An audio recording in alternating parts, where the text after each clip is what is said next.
Prabhupada's chanting the Gita, that tape. Prabhupada recorded chanting the Gita.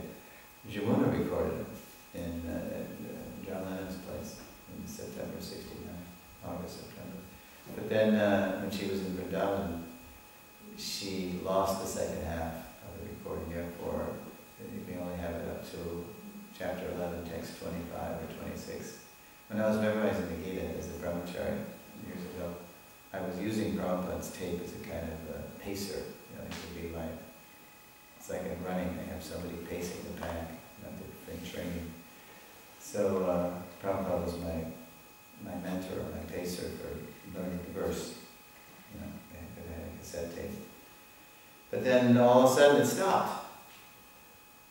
What happened? Where'd it go? We only have up to 11:25. What's it called? Golden Avatar. That was the name of the studios that turned all these tapes into properly produced cassettes. So then I wrote. So someone told me that Jamuna recorded Prabhupada. So she was living in Oregon. So I wrote Jamuna, and I said, I heard you recorded Prabhupada, and it only goes up to 11:25. So what happened? She said, yes, Prabhu, I'm sad to say that the rest of the tapes were lost forever in Sri Vrindavan. Somehow they were misplaced or stolen or lost. So, but we do have Prabhupada chanting half the Gita. Must be on the database somewhere too. Okay, so so that verse I just chanted at the end of the 8th chapter. Now this is the benefit of bhakti. You get the benefits of having done all these jagas, plus a person who accepts the path of devotional service is not bereft of the results derived from studying the Vedas. No, I mean, just any one of these, it takes a lifetime to really become expert in any one of these. Studying the Vedas, performing sacrifices, undergoing austerities, giving charity, or pursuing philosophical and fruitive activities. Any one of those is a life's work. But when you do bhakti, you get the results of performing all those. And then here's the bonus. Simply by performing devotional service, he attains all these, and at the end, he reaches the supreme eternal abode. Can you go back to God? Yogi paramstha. So that's what a deal, huh? It's an offer we can't refuse. So these verses are painting pictures of the material world, up and down and all around. Now it's interesting, isn't it, that in this last paragraph of the purport, Prabhupada does address the whole moon thing. But in this case, Prabhupada, he presents that, okay, they went there, but they can't stay there. And that's, somebody was asking me the other day, was it here? I'm not sure. Around so much. Oh, I think it was in Zurich. Yeah, someone came up to me after class and said, Prabhu said they didn't go to the moon. So how do we explain that to people? And then I just presented what Prabhupada does here. You know, that, okay, even if you go somewhere, you know, physically, and then I just gave the example. I just landed in Switzerland after being in India. So I had to have my passport. And because it's a Schengen country, then I was allowed in without, well, first they made sure that I had a valid passport. Then the lady stamped it.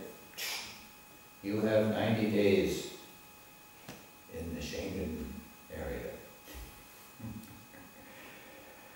And then you gotta leave, you gotta get out of here. So I said, that's how I present. Now, if I didn't have a valid passport that she could stamp, they wouldn't let me in. Even though I was in Switzerland, I was in the airport, I landed. So, but other places, Prabhupada, he said other things. I think in the 4th canto, he said, they may have gone to Rahu or something. That's another thing. And then, did I tell you what Prabhupada told Yadavar? Yeah, they didn't go. Yeah, right. I know what you're thinking, but take it from me, they didn't go anywhere. Maybe they went to Arizona, right?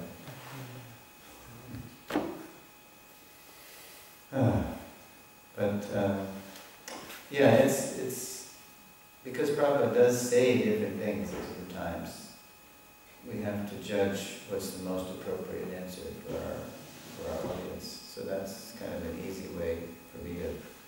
There are tapes too of in 1968. There's a reporter coming to Prabhupada in Los Angeles.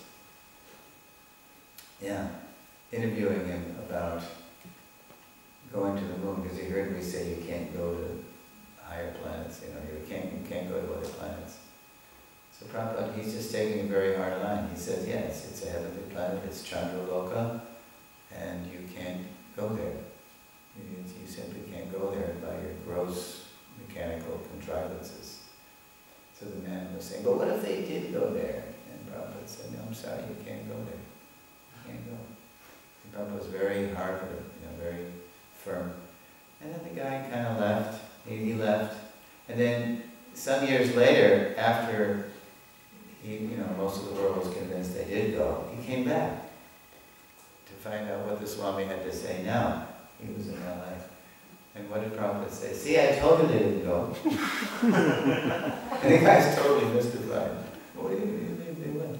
And then Prabhupada explained, that even if you do go by your machine, you can't really go, because you can't enter into the life of the place. And what else? Do you know what else would Prabhupada would take to be proof positive that they didn't go to the moon? Any other? Well, Sunday comes before Monday. Yeah, the sun's closer to the moon, that's another thing. Oh yeah. Oh, that's for that. That's proof. Days That's of the week. proof that. Yeah, I was in LA when Prabhupada said that, because he had just finished the 5th canto. And Prabhupada said, I'm simply traveling all over the world and asking, why are the days of the week in the order they're in? Why is it Sunday, Monday, Tuesday, Wednesday, Thursday, Friday, Saturday? Why is Sunday the first day? And no one knew what to say. And finally somebody raised his hand. Sunday is the first day, Srila Prabhupada, because it's the Lord's day. And then Prabhupada said, don't bring in religion.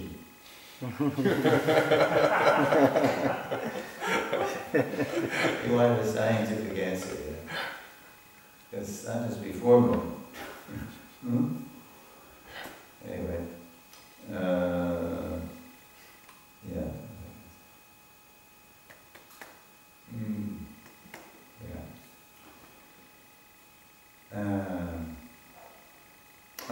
Other reasons why Prabhupada took they didn't go. Do you know what he would say? What do they say they bring Atmosphere back? is totally different. The atmosphere. Right. That's we kind of said that. And Chandraloka is where the dynasties come. Surya and Chandra. What about that? Why would They're that? heavy planets. Why would that prevent us from going? That's it. We cannot. Yeah, we've already said this. It's that you're not qualified to enter into that atmosphere. Yes. The Bhagavatam says that there is life on every planet, but they were going and reporting, and there's a They bring back rocks. Just see how the moon is making succulent all the plants, and they say it's barren. So how could that be? I think that's in 1513. Somo Bhutva Vasatnakaha in here. I think Prabhupada mentions here. Oops.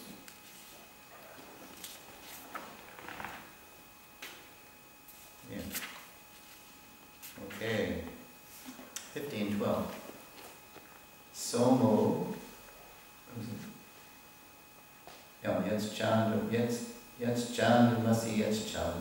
The splendor of the sun, which dissipates the darkness of this whole world, comes from me. And the splendor of the moon, and the splendor of fire are also from me. Actually, it's in the next verse.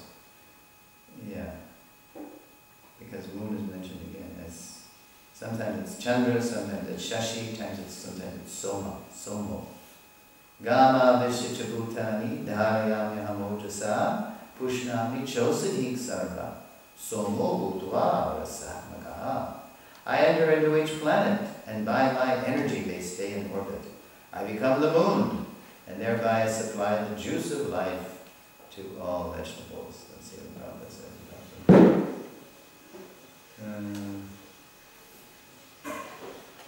Similarly, it is due to the Supreme Personality of Godhead that the moon nourishes all vegetables. Due to the moon's influence, the vegetables become delicious. Without the moonshine, the vegetables can neither grow nor taste succulent. Human society is working, living comfortably, and enjoying food due to the supply from the Supreme Lord. Otherwise, mankind could not survive. The word rasatmakaha is very significant. Everything becomes palatable by the agency of the Supreme Lord through the influence of the moon. That's why, agriculturalists use the moon for planting. So that's the logic. The moon is such a juicy planet. It's such a potent planet. Then how could it be barren? What do you think of that logic? Perfect logic. Yeah. So now, aside from the moon, even if one goes to Brahmalok, one must return. So why is it all about the earth? What is that all about? You return, it's returning to the earth. Isn't it because like the Earth planet, that is where you can generate your karma. You don't generate karma in the other spheres, you just exhaust it. Yeah, this is in 15.3. The Yoga of the Supreme Person. Karmanu Bandini Manusha Loke. The planets of the men, the Manushas.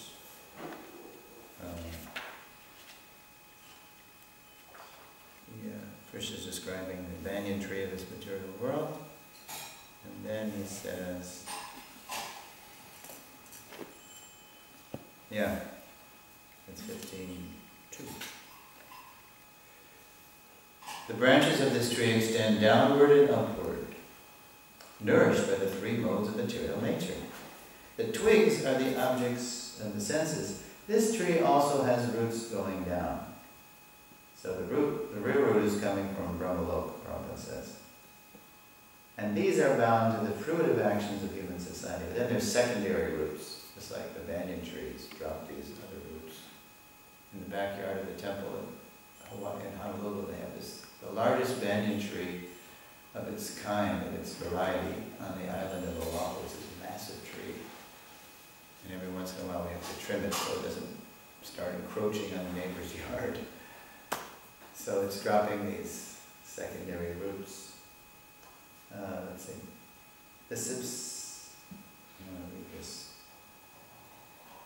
The real root is from Brahmaloka, and the other roots are in the human planetary systems. After one enjoys the results of virtuous activities in the upper planetary systems, he comes down to this earth and renews his karma. There you go. Karmanu Mandini Manusha Loke. Or fruitive activities for promotion. This planet of human beings is considered the field of activity. This is where we generate good karma, bad karma, which we spend or work off, as the case may be. Like if you do bad stuff, then you have to do some hard time in the lower regions. Or you just, spend it all in the higher regions. And in the 5th canto somewhere, what does it say? If you remember. Shukadeva Goswami, after describing the hellish planets, there's some verse about how, maybe it's in the purport, how if you don't believe this, these descriptions, these intense descriptions of the hellish tortures, just look around you in this world, right? Because as we speak, somebody's being tortured somewhere. Somebody's enjoying so-called heavenly pleasure on some island or on a yacht or whatever they do, But somebody's also being tortured. So earth is right in the middle of heaven and hell, with a lot of sense gratification and a lot of suffering too. Okay, so it's a good place to go back to Godhead, because you're being right in the middle of duality. We're not so carried away, intoxicated by pleasure all the time that we can't even think of going back to God. And that's generally the case in heaven. Or we're not so, oppressed by, extreme pain that we can't think of it either. We're kind of in the middle. And we get a good idea of perspective on the duality of this place. So it's a good. And especially in the Kali Yuga, the Devas, they appreciate that first point, but then they also appreciate how easy it is to come to earth and generate Krishna and go back to God, and let's do it. Let's get in line and take birth in Hare Krishna movement. Okay. Questions or comments? What is you mentioned Darsha, what is Darsha Guru? Yeah, it doesn't say it, does it? It just says Darsha Jaga, Darsha Jaga. I don't know, you got me? Is that what you asked? What is Darsha Jaga? Yes. You'll have to ask a Vedic, what do you call him? Purohit, a priest. You have to ask a Sanskritist probably. I don't know. Anybody know what a Darsha Jaga is? Yeah, you mentioned Darsha Guru, Yeah. If somebody has a Sanskrit dictionary on their device, you can look it up. Moni Williams. Yes, okay. No. Look it up. Tell us, that's your homework. You have to tell us what Darsha Yoga is. Find out from Prabhu. He's got a Moni Williams Sanskrit dictionary. We'll find out. But Prabhupada, I think, didn't see fit to really tell us any more than what it said. So maybe it's not so important. Yes? Do we have already demigods in our movement, or they come, and how many? You've come. Thank you very much. What is a demigod? Devotees are demigods. Sura, I'll probably give you my name. Sura Ishwara. Sura Ishwara, Das. He made sure I understood that I was the Das. I wasn't the Sura Ishwara. Sura, Deva, Ishwara, controller. It's a name for Brahma, Prabhupada told me. Sura Ishwara, contracted to Sureshwara. So that's, devotees are defined as Suras. Yeah, Devas. And in fact, when I was in Miami, when Prabhupada came to Miami in February '75, he even went so far as to say, you don't find devotees, oh, this is another point, yeah. He was talking about how exalted the 6 Goswamis are, eternal associates of Sri Chaitanya Mahaprabhu. And he said, you don't find devotees like the 6 Goswamis on the heavenly planets, because he quoted Lokaishvarya Prasakdana. In the minds of those who are too attached to sense enjoyment and who are bewildered by such things, the resolute determination for devotional service to the Supreme Lord does not take place. And Prabhupada applied that verse to the demigods. Generally, they're really, he said they're devotees, but they're really conditional devotees. They want to serve Krishna and be controllers of the wind and the sun and the moon and the weather. So he compared those devotees who are Sakha devotees with the Goswamis. He said, you don't find devotees like the 6 Goswamis on heavenly planets. So Prabhupada is reminding us of our wonderful heritage, our ancestry, what an opportunity we have to come to pure devotional service, even greater than the service, actually. But after listing the divine and demoniac qualities at the beginning of the 16th chapter, Krishna assures Arjuna that don't worry, you're of divine nature. So when he anybody following Arjuna is uncovering their divine, godly nature.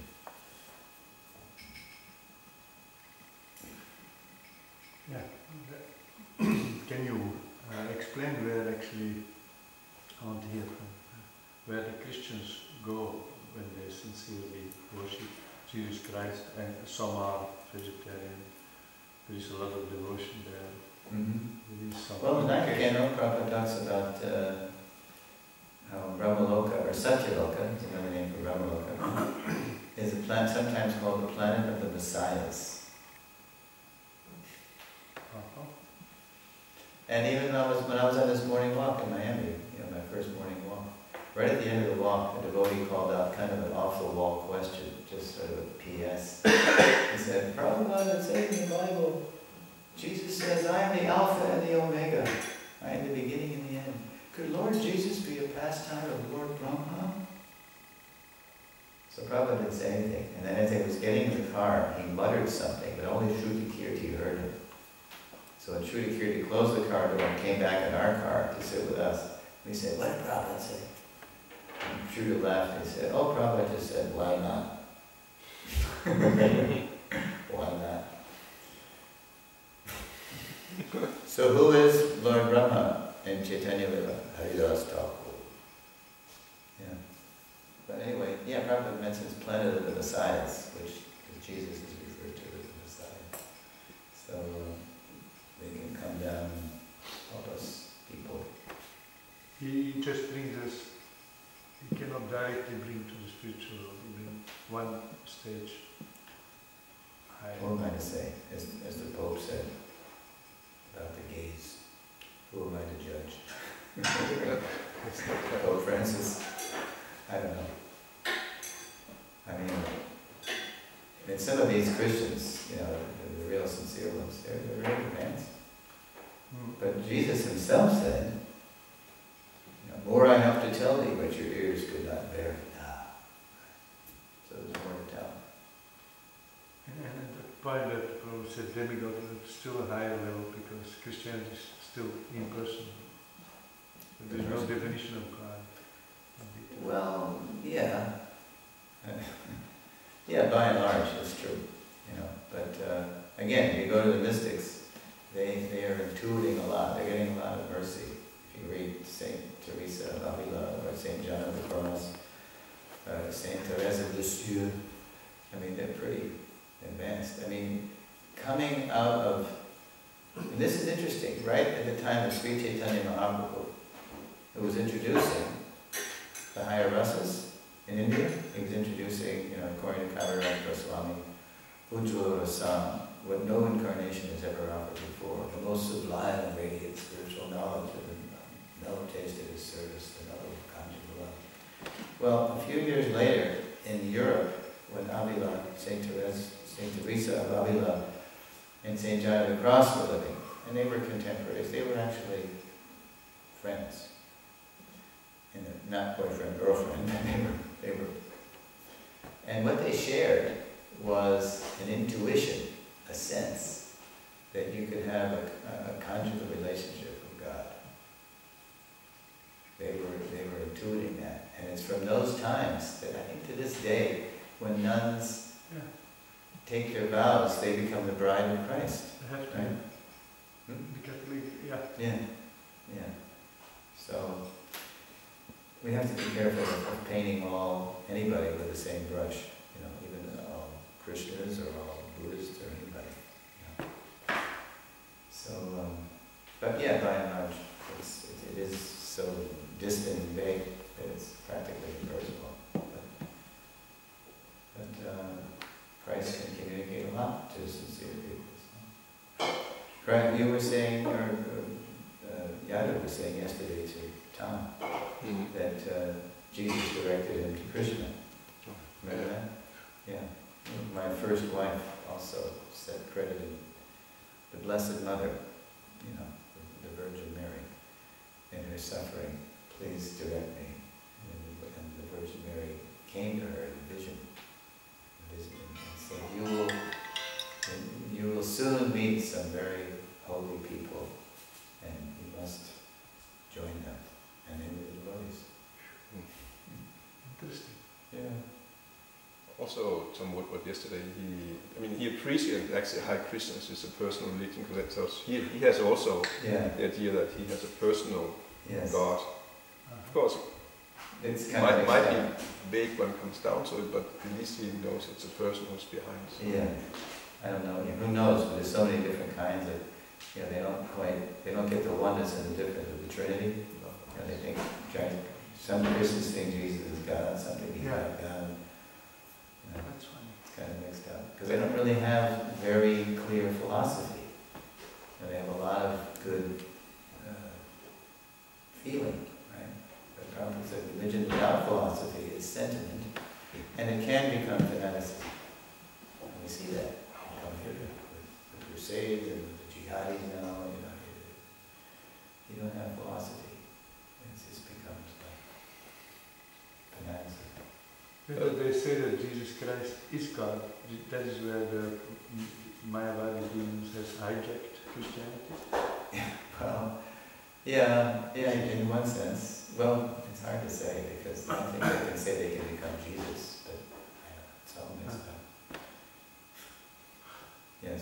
I just thought, religion without philosophy, but also philosophy without religion. So isn't it sometimes we have the philosophy like that, but actually if we're not absorbed in devotional service, then the realization will not come either.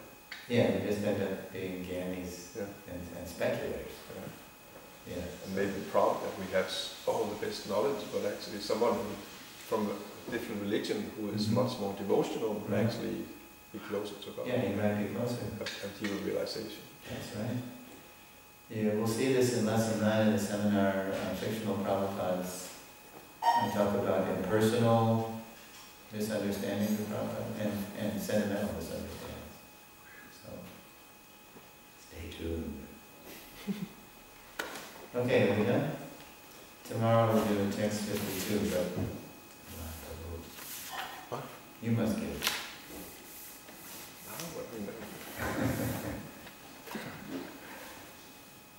Alright. Srila Prabhupada ki Jai. Oh.